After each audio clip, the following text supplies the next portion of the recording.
Hello everyone, I'm your hostess with the mostest, 8-Second Gaming, and in today's video I'm going to be breaking down a VOD review of a game that I had as Caustic. Because every time we post a VOD review here on the GameLeap channel, there's always people that comment, yeah, that's good and everything, but the character that I play can't do this. You know, I play X Legend and they don't have 1v2 potential, 1v3 potential, and that just isn't true. Every legend can 1v2, 1v3, it doesn't matter. It's all about how you play them, how you use their abilities to set yourself up, and then how you're able to kind of transition that. So we're going to be breaking this down so I can show you that, but if you guys like this type of video, if you guys like VOD reviews, you guys like me breaking down gameplay and showing you guys what you need to do in fights, you need to check out the GameLeap website right now. Over there, we have tons of content like this. We have VOD reviews, gun guides, legend guides, everything designed around making you the best Apex player you can possibly be. So if you guys want to start climbing to Diamond, Masters, or even Predator, click the link in the description and get yourself a membership right now. But now, let's dive right into this VOD review and start with just a little bit of setup. So right now, there's only one other team alive. They're in this area right here. So they're kind of in front of us, and right now you can see that I'm making my way towards the right side of the screen. So with the way that Circle's pulling, I know that Caustic can't really take these open areas when he's being shot at. If I were to wait and I would have to cross when people are shooting at me, I would probably get killed. So I am making my way towards this side of the circle because this is probably where it's going to pull. Even if it pulls back towards this area, I fight this way instead of having to fight into an open area. So I want to take this side of the circle way before it even moves there, so I'm slowly inching my way across. You can see that my teammate Valkyrie is over here. She's kind of holding angles and we're both kind of playing different angles as I make my way slowly. As I'm doing this, I am also placing barrels along the line so that even if they try to jump on top of us, because they do have an Octane, so we are worried about an Octane jump pad play.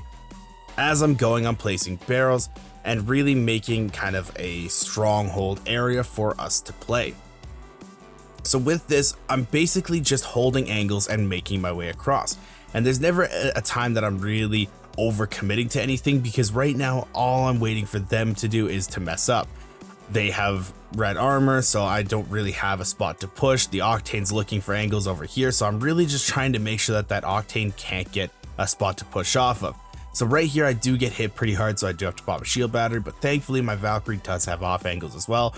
So they're worried about the Valkyrie pushing them as well as me getting off angles. So here is where my Valkyrie kind of makes a mistake. My Valkyrie pushes up because she did get a little bit of damage out. She was able to crack somebody and she tried to push up just a little bit. The Octane was here and he moved back towards over here.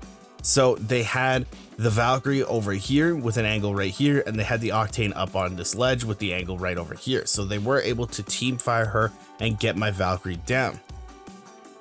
So this is where a lot of people would start panicking. People would try to overcommit to their teammate. They'd hop off this railing and they'd just try to run straight here. They would try to loop back around over here to stop their teammate from being thirsted. I know that Caustic can't really do that.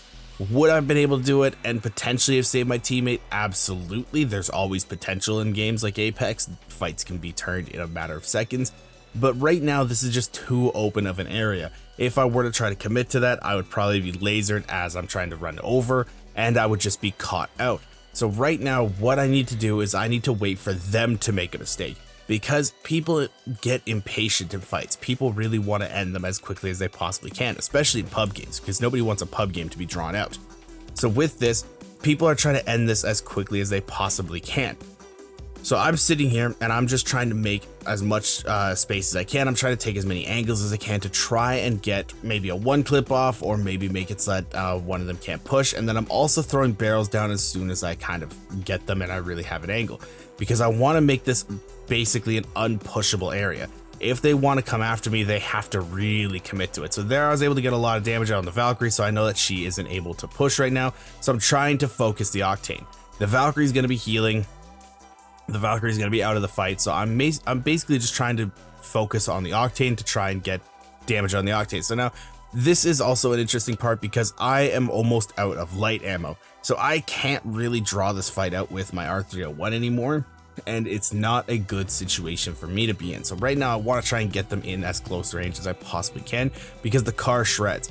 I only really have a couple clips of my R301 left, so I'm really trying to like whittle down their shields. And when I whittle down their shields and I make them kind of panic about what they have to do, then they're going to start to make stupid plays, and that's when they slip up and you can take advantage of that. So when I'm taking away their shields, I'm taking away their health heals, everything like that, I'm getting these really nice 1 clips of damage off. I'm making them start to panic because they're running out of they're running out of batteries, they're running out of cells, and they need to end this before the fights really get way too drawn out. So here I'm just kind of holding positions down, and I'm just trying to make sure that nobody can really push up on me. So here I only popped 1 cell because I don't want to give them an open opportunity to push. And then once I see this light ammo, I go for that. I grab the arc star as well because grenades are always helpful, and I'm placing barrels down to try and get this little fortress of solitude going. And as you can see here, the ring does pull back to this side. So if I had stayed over there with my Valkyrie, I would have had to push into this team. Basically, we both would have been rotating over here, and I probably would have been caught out. So because I took the spot early now, I don't have to panic. Even if we were to stall this out for 2 more rings, I have the advantage of being able to move into ring first and gatekeep them. So I don't have to panic on where ring is moving.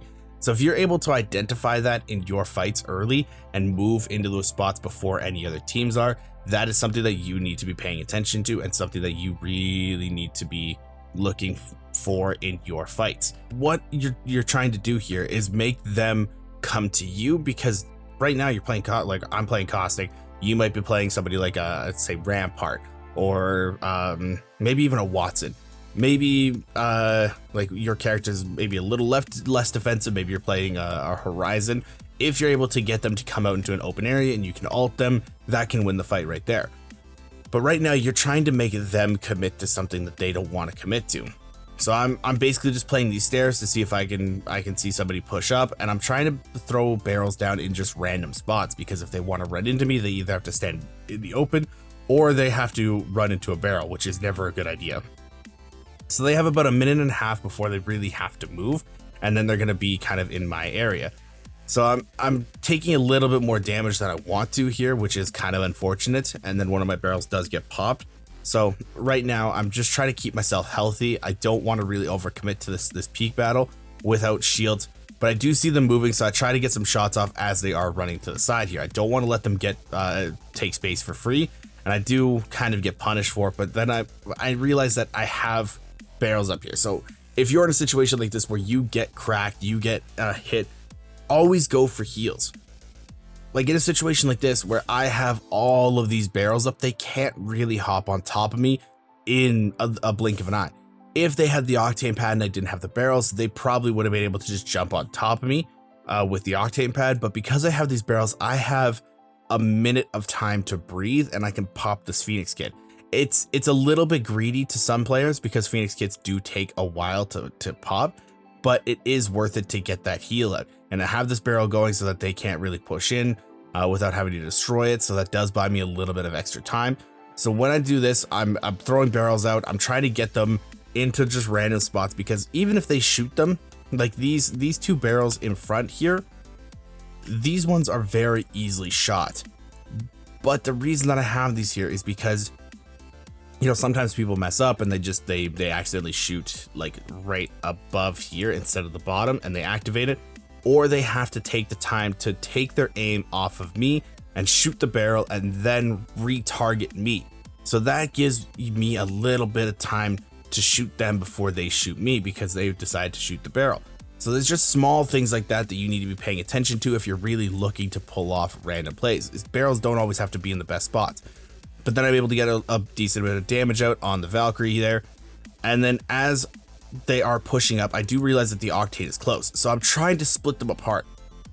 So right here, I need to drive a wedge in between these 2. There's a wedge right here that I need to really take advantage of and make sure that they can't push. So when I throw this ultimate down, the octane is being hit by the gas. His vision is blurred. He's slowed.